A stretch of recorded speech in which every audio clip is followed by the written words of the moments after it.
फुकटच्या वडापावसाठी गुंडगिरी करणाऱ्या सुनील महाडिकची युवा सेनेतून हकालपट्टी करण्यात आली आहे। विलेपार्ल्यात फुकट वडापावसाठी युवा सेनेच्या अधिकाऱ्यांना दुकानला बांबूने मारहाण केली। शनिवारी 26 फेब्रुवारीला विलेपार्लेच्या मैदानात साहेब क्रिकेट चषकाचे सामने भरवण्यात आले होते। या सामन्यासाठी तृप्ती फरसाण मार्टच्या मॅनेजर युवा सेनेचा अधिकारी सुनील महाडिकने मोफत वडापावांची मागणी केली, मात्र चेतन पटेल यांनी फुकट वडापाव देण्यास नकार दिला। त्यामुळे संतापलेल्या सुनील महाडिकने दुकानात घुसून पटेल यांना बांबूने बेदम मारहाण केली। यात पटेल हे जखमी झाले असून त्यांच्यावर कूपर रुग्णालयामध्ये उपचार करण्यात आले। सुनील महाडिकला पोलिसांनी ताब्यात घेतलं असून त्याच्यावर जुहू पोलीस ठाण्यामध्ये गुन्हा नोंदवण्यात आलाय। हा गुंडगिरीचा प्रकार सीसीटीव्ही कॅमेऱ्यात कैद झालाय। काही दिवसांपूर्वी ठाण्यातही शिवसेनेच्या माजी शाखा प्रमुखानं महिला वाहतूक पोलिसाला मारहाण केली होती आणि आता ही घटनाही समोर आलेली आहे। दरम्यान सुनील महाडिक याला युवा सेनेतून निलंबित करण्यात आलंय। अन्यायकारक मारहाणीचं मी समर्थन कधी केलेलं नाही आणि त्यांना वाचवण्यासाठी मी कधी पुढे आलेलो नाही। कायद्याचा मार्ग हा आपण पुढे चालू शकत नाही। कायद्यानुसार जी कारवाई जे कोणी अशी चुकीची वर्तणूक करतील त्यांच्यावरती केली जाईल आणि त्याच्या आड शिवसेना कधी येणार नाही। फक्त एकच मी आता तुम्ही एवढे सगळे माध्यम इकडे आलेले आहात, शिवसेनेचं कदाचित दुर्दैवाने असं काही घटना घडली असेल, जसं ठाण्याचा तुमचा प्रश्न डोक्यामध्ये आहे, त्यातला तुम्ही शिवसैनिक शोधून जनतेसमोर ठेवलात, पण माझा रमेश वळून जो 3 मुली वाचवताना जीवानिशी गेला त्यातला शिवसैनिक तुम्हाला दिसला नाही, ह्याचं दुःख आणि याचा संताप सुद्धा माझ्या मनामध्ये। विलेपार्लेमधली ही घटना आहे। आपण याबाबत अधिक माहिती घेऊया। आमचे प्रतिनिधी दिनेश दुखंडे यांच्याकडून। दिनेश, सुनील महाडिक यानं दुकानदाराला फुकट वडापावसाठी मारहाण केल्यानंतर आता त्याच्यावर कारवाई शिवसेनेकडून करण्यात येते, ती म्हणजे युवा सेनेतून त्याची हकालपट्टी झाल्याचं समजतं आहे। काय अधिक माहिती आहे?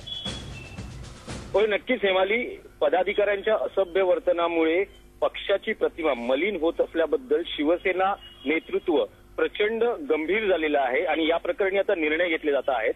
युवा सेनेचा विलेपार्ल्यातील स्थानिक पदाधिकारी सुनील महाडिक याचीही आता काही वेळापूर्वी या संघटनेतून त्याच्यावर निलंबनाची कारवाई झाली आहे। एका दुकान विक्रेत्याला त्याने युवा सेनेच्या कामामध्ये फुकट वडापाव न दिल्याचा राग ठेवत सुनील महाडिकनं त्याला मारहाण केली होती आणि त्याचं सीसीटीव्ही फुटेज आज जाहीर झाल्यानंतर एकूणच युवा सेनेमधली खळबळ माजलेली आहे। युवा सेना प्रमुख आदित्य ठाकरे यांनी हे प्रकरण गांभीर्याने घेतलं असून आज या पदाधिकाऱ्यावर निलंबनाची कारवाई झालेली आहे। पोलीस आपली कारवाई करतायत। या पदाधिकाऱ्यावर गुन्हा नोंदवण्यात आला आणि आज त्याला न्यायालयातही हजर केलं होतं। मात्र गेल्या आठवडाभरात शाखा प्रमुख किंवा युवा सेनेचा पदाधिकारी यांच्याकडून मारहाणीच्या घटनांमुळे पक्षाची प्रतिमा मलिन होत असल्याने हे संपूर्ण प्रकरण आता गांभीर्याने घेतलं जात असून पदाधिकाऱ्यांना जनतेशी कसं वागावं याची एक आचारसंहिता ठरवण्याबाबत पक्षात गांभीर्याने विचार सुरू झालेला आहे। धन्यवाद दिनेश, आपण दिलेल्या सविस्तर माहितीबद्दल।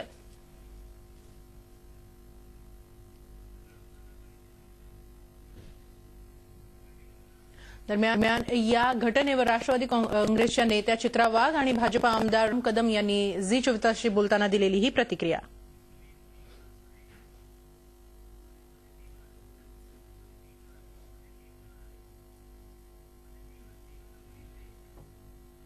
नाण्याच्या 2 बाजू आहेत। यांनी सांगावं आमचं काय नाही, यांचं सगळं आहे। मुख्यमंत्री यांचे, गृहमंत्री यांचे धाक आहे का हो कुठे? जर धाक असता, कायदा सुव्यवस्था या राज्यामध्ये असती, आता जसं सन्माननीय आमदारांनी सांगितलं की आमच्या पक्षामध्ये असं नाही, काय आहे, मेमरी फार शॉर्ट झाली आहे सगळ्यांची। एक 2-3 महिन्यापूर्वी यांच्या भाजपच्या युवा मोर्चाचा नागपूरचा अध्यक्ष एका प्राध्यापकांना गाडीतून बाहेर खेचून मारहाण करतो, असे प्रकार घडलेत ना। नागपूरमधल्या सोशल ऍक्टिव्हिस्टवर अटॅक झालेले आहेत, घडलेत ना प्रकार। मी काय म्हणत नाही, बोलू द्या, तुम्ही बोलताना मी ऐकलंय फक्त आमदार। पण माझंही ऐकायला थांबा फक्त। हो, मी ऐकणार ना, मी ऐकणार।